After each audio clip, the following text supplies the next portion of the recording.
Usap-usapan online ang tila mainit na ulo kahapon ni Senator Pia Cayetano. Pati nga ang media medyo nataraya niya at nagkainitan pa sila ni Senator Risa Hontiveros. Nasa frontline ng balitang yan, si Mean Los Baños.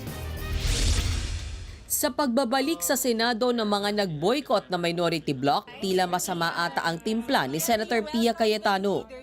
Sinusuportahan niyo, ma'am, yung bagong leadership po? May 13, di ba?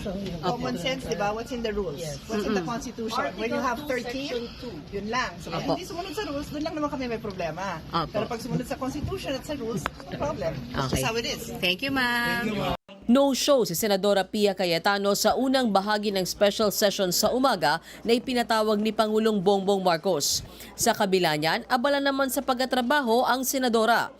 Dumalo siya sa pagtalakay ng mga panukalang may kinalaman sa kalusugan. Dito nagkasagutan sina Senators Pia at Risa Hontiveros. Nainis si Cayetano dahil sinara na raw ang period of amendments kahit nasa listahan pa sila ng mga nagmumungkahi ng pagbabago. Naayos din yan matapos tanggapin ang kanyang amendment na dapat may mental health at psychosocial support ang barangay health workers. Pero dama pa rin ang tensyon. Thank you to the Majority Floor Leader who was gracious enough to allow us to still propose our amendments. You're welcome, Mr. President. I made a record earlier that I there thank were... the Majority Floor Leader, not Her Honor, because Her Honor closed the period of amendments despite our name being there. You can read it, but that is your Hindi lang yan, nagkainitan din ang dalawa ng talakayan ng panukalang pag-detain sa mga pasyente sa ospital dahil sa hindi nababayarang bill. Tanong ni Senator Pia kung hindi na kailangan ng promissory note ang mga indigent patients.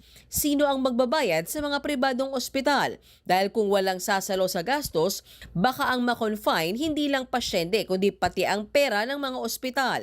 Ipinaliwanag ni Senator Risa na may mga guarantee mechanism naman at pwedeng pumasok ang DSWD at iba pang ahensya ng gobyerno. Pero sagot siya ni Cayetano, Her Honor keeps on pointing to the alternatives to a promissory note. Wala nga hong nakasulat sa batas nyo na gano'n. Already mentioned earlier, yung in terms of yung wording, yung language ng bill, pwede na nga pong palitan yung promissory note with guarantee note just to indicate nga na hindi na po ito yung kasalukuyan, hindi nga dating kasalukuyang sistema na sa pilitang pinapapirma yung mahirap na pasyente o pamilya niya ng promissory note.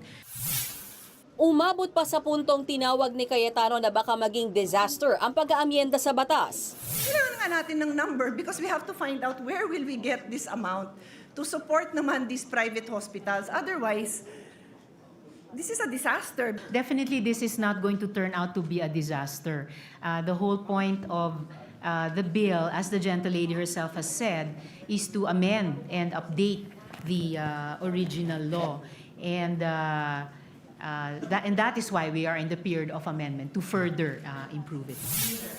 Paliwanag ni Senator Pia, The only reason I use the word disaster, Mr. President, because time and again, the small private hospitals have practically kneeled down in front of us, begging us for support. So pag pinasa natin to, hindi dahil sa hindi natin kinonsider yung burden sa kanila, then disaster yun para sa kanila. At kung disaster yun para sa kanila, disaster yun sa healthcare system natin.